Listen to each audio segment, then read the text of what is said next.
రవి ఉత్తరాయణ పుణ్యకాలంలోకే మొదలవబోతున్నాడు అన్నమాట. ఉత్తరాయణ పుణ్యకాలం అంటే మకర సంక్రమణం జరగబోతుంది.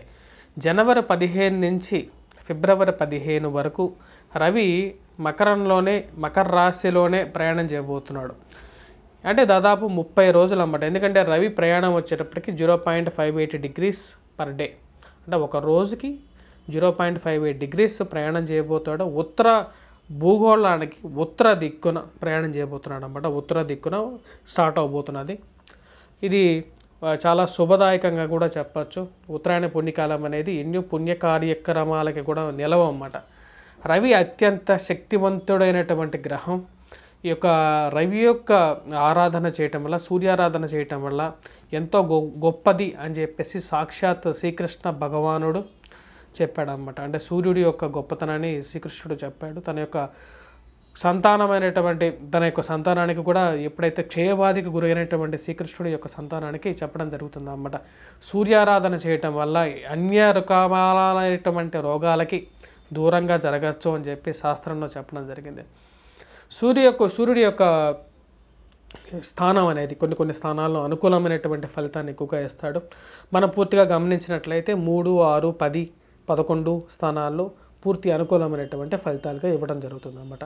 అంటే రవి తన యొక్క స్థానాల్లో సంచారం చేస్తున్నప్పుడు 3, 6, 10, 11 స్థానాల్లో సంచారం చేస్తున్నప్పుడు తన యొక్క బలాన్ని పూర్తిగా ఇవ్వగలుగుతాడు అన్నమాట.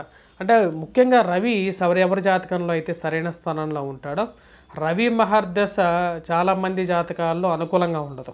అంటే రవి మహర్దశ వస్తే మనం ఏదో ఉచ్చ స్థానంలోకి వెళ్తాము అని చెప్పి కొంతమంది అనుకోవచ్చు. కానీ సూర్యుడి యొక్క మహర్దశ వచ్చినప్పుడు చాలామంది అధపాతాళంలోకి వెళ్ళిపోయిన వాళ్ళు ఎంతోమందిని నేను చూశాను అన్నమాట. సరైన స్థితిగతిలో ఉండదు. చాలా తక్కువ మందికే సూర్యుడు రవి యొక్క మహర్దశలో ఉచ్చ స్థానంలోకి వెళ్తారన్నమాట. మిగతా వాళ్ళందరూ అంత అనుకూలంగా ఉండదు. సూర్యుడు సరైన స్థానంలో ఉన్నప్పుడు వారు ఎలా ఉంటారంటే వారి యొక్క జీవితంలో ఒక మంచి ప్రొఫెషనల్గా బాగా ఎదుగుతారన్నమాట. ఉద్యోగరీత్యా డాక్టర్స్ గాను, నర్సెస్ గాను సొసైటీలో రికగ్నిషన్ అనేది ఉంటుంది. మనం చూసినట్లయితే ఎంతోమంది ఫిల్మ్ స్టార్స్ని మనం చూసినట్లయితే రవి యొక్క స్థానం అనేది వారికి చాలా మంచి స్థానంలో ఉంటుంది. అలాగే సినీ స్థానం కూడా చాలా బాగుంటుంది. ఎందుకంటే రవి యొక్క పుత్రుడే శని కాబట్టి, ఛాయాగ్రహ పుత్రుడు కాబట్టి, సో తన యొక్క ప్రభావ రీత్యా జీవితంలో వారు చాలా మంచి స్థానానికి వెళ్తారన్నమాట. శని బలంగా ఉన్నప్పుడు వారికి సొసైటీలో రికగ్నిషన్ ఎందుకు వస్తుంది అంటే రవి పుత్రుడు కాబట్టి. శని బలంగా ఉన్నా సరే వారి జీవితంలో పబ్లిక్ అట్రాక్షన్ని ఎక్కువగా పొందుతూ ఉంటారన్నమాట. అంటే వాళ్ళు ఏ మాట మాట్లాడినా సరే అది ఒక సెన్సేషన్గా మారుతూ ఉంటుంది. మరియు అలాగే సొసైటీలో రికగ్నిషన్గా కూడా వారు పొందుతూ ఉంటారు. సో సూర్యారాధనకి చాలామంది చాలా రకాలుగా కూడా చేస్తూ ఉంటారు. మన యొక్క ఇప్పుడు జరగబోతున్నటువంటి సూర్య సంక్రమణం అంటే మకర సంక్రమణంలో ఎలా ఉంటుంది అనేది, ద్వాదశ రాశుల వారి మీద ప్రభావం ఎలా ఉంటుంది అనేది చూద్దాం.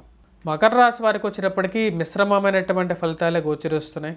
మకర రాశిలోకే జన్మరాశిలోకే వచ్చేటప్పటికి రవి సంచారం జరుగుతున్నప్పుడు శరీరంలో అధికమైనటువంటి వేడిని కలిగిస్తాడు రవి.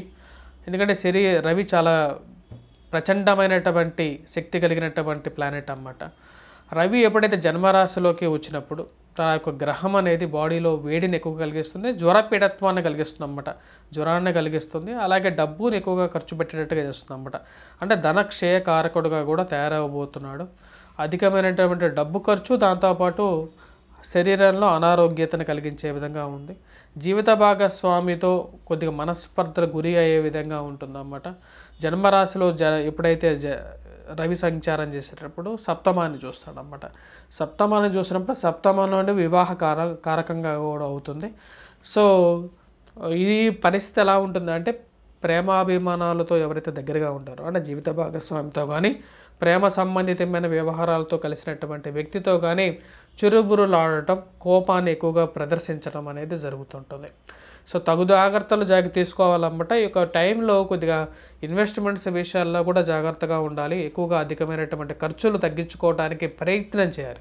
సాధ్యమైనంత వరకు ఖర్చులు తగ్గించుకోవాలి. సాధ్యమైనటువంటి ఖర్చులు తగ్గించుకోలేనప్పుడైతే ఎవరు మాత్రం ఏం చేయలేరు. అత్యవసరమైనటువంటి ఖర్చులు పెట్టుకోవాలి, ఆరోగ్యాన్ని పరిరక్షించుకోవాలి, కుటుంబాన్ని కాపాడుకోవాలి అని చెప్పి ప్రతి ఒక్కరూ చేసేటువంటి ప్రయత్నాలే అన్నమాట. గ్రహస్థితి అంత అనుకూలంగా లేదు కాబట్టి జాగ్రత్తలు తీసుకోవాలి. ఈ టైంలో ఎక్కువగా స్పెక్యులేషన్స్లో కానీ, అంటే స్టాక్ మార్కెట్లో కానీ, మరియు అలాగే ల్యాండ్స్లో కానీ ఇన్వెస్ట్మెంట్స్ని డౌన్ చేసుకున్నట్లయితే రాబోతున్నటువంటి గ్రహస్థితి అంటే మే తర్వాత ఈ యొక్క రాశి వారికి చాలా అనుకూలమైనటువంటి ఫలితాలు గోచరిస్తున్నాయి.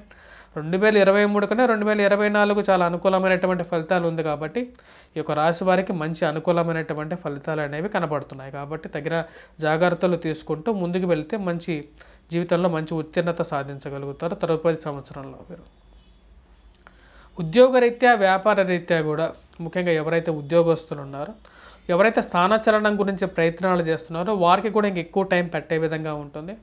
అలాగే వ్యాపారస్తులు కూడా వ్యాపారంలో అనుకూలత అనేది 2024లో మకర రాశి వారు ఎక్కువగా సాధికారత సాధించగలుగుతారు. మంచి అలాగే రైటర్స్ కానీ ఎవరైతే చేతి వృత్తుల్లో పనులు చేసే వారికి కూడా కొంచెం మిశ్రమమైనటువంటి ఫలితాలు ఈ జనవరి 15 నుంచి ఫిబ్రవరి 15 వరకు మిశ్రమమైనటువంటి ఫలితాలే గోచరిస్తున్నాయి అన్నమాట. మనం ఇప్పటిదాకా చూసినట్లయితే రవి యొక్క సంచారం, రవి యొక్క ప్రభావం అనేది ఎలా ఉంటుందని ద్వాదశ రాశుల వారి మీద చూశాను. రవి అన్ని రాశుల వారికి యోగాన్ని ఇవ్వడం అన్నమాట. అంటే కొన్ని రాశులకి కొన్ని నష్టాన్ని కూడా కలిగిస్తూ ఉంటాడు.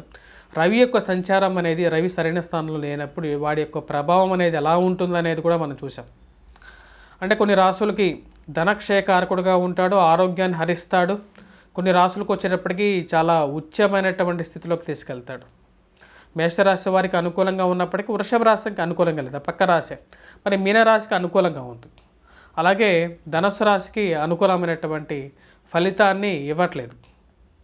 అలా కర్కాటక రాశి వారికి కొంచెం అనుకూలమైనటువంటి ఫలితాన్ని ఇచ్చినప్పటికీ అది ఎంతవరకు అనేది కూడా చూడాల్సినటువంటి పరిస్థితి. అంటే ఒక్కొక్క రాశికి ఒక్కొక్క లాగా ఉంటుంది. వాటి గురించి మనకు క్లియర్గా చెప్పడం జరిగింది. దాపరికం లేకుండా కూడా ఉన్నది ఉన్నట్లుగానే కుండలు బద్దలు కొట్టినట్టుగా చెప్పడం. ఎందుకు చెప్తున్నామంటే కొన్నిసార్లు మనం తీసుకోవాల్సినటువంటి నిర్ణయాలు, మనం తీసుకోవాల్సినటువంటి పరిగణలోకి తీసుకోవాల్సినటువంటి స్థితి రీత్యా మనం ముందుకు వెళ్ళాలన్నమాట. అంటే యోగాన్ని ఇస్తాడా ఇవ్వడా, ఆ గ్రహం యోగం ఇవ్వనప్పుడు కొంతమంది మనం అంతా పాజిటివ్గా చెప్పినా సరే ఆ పాజిటివ్ యాంగిల్లోనే వెళ్ళి ఇన్వెస్ట్మెంట్స్ గురించి చేసినప్పుడు ఎలా అవుతుంది, అదే ప్రాబ్లం క్రియేట్ చేస్తుంది. సో అది ఉన్నది ఉన్నట్లుగానే చెప్పాలి. ఎందుకంటే మీ యొక్క ఎక్కువగా థంబ్నెయిల్స్ అనేవి పాజిటివ్గా పెట్టి మీ యొక్క వ్యూస్ అనేది పెంచుకుంటే నాకేమొస్తుంది అంటే మొత్తం ఓవరాల్గా వచ్చేటప్పటికి మీకు అది నెగిటివ్గా తయారవుతుంటుంది. కాబట్టి ఉన్నది ఉన్నట్లుగానే చెప్పడం జరుగుతుంది. సో దాని గురించే నేను చెప్తున్నాను అన్నమాట. దాన్ని ప్లీజ్ మీరు ఎంకరేజ్ ఎక్కువగా చేస్తే మేము కూడా ఇలాగే చెప్పడానికి జరుగుతాం అన్నమాట. అంటే పాజిటివ్గానే చెప్పడానికి చేస్తాం. అదే మీరు నెగిటివ్గా తీసుకున్నట్లు నెగిటివ్గా చెప్తున్నాను అనుకుంటే నెగిటివ్గానే మీరు పాజిటివ్గానే చెప్తారు జనరల్గా. ఎవరైనా ఎందుకు పాజిటివ్గా చెప్తున్నారు అంటే ఎందుకు దాపరికం ఎందుకు చేస్తున్నారు అంటే వ్యూస్ రావని చెప్పి జనరల్గా అందరూ సో ఉన్నది ఉన్నట్లుగానే చెప్పడం జరుగుతుంది మా యొక్క ఛానల్లో. Please do subscribe.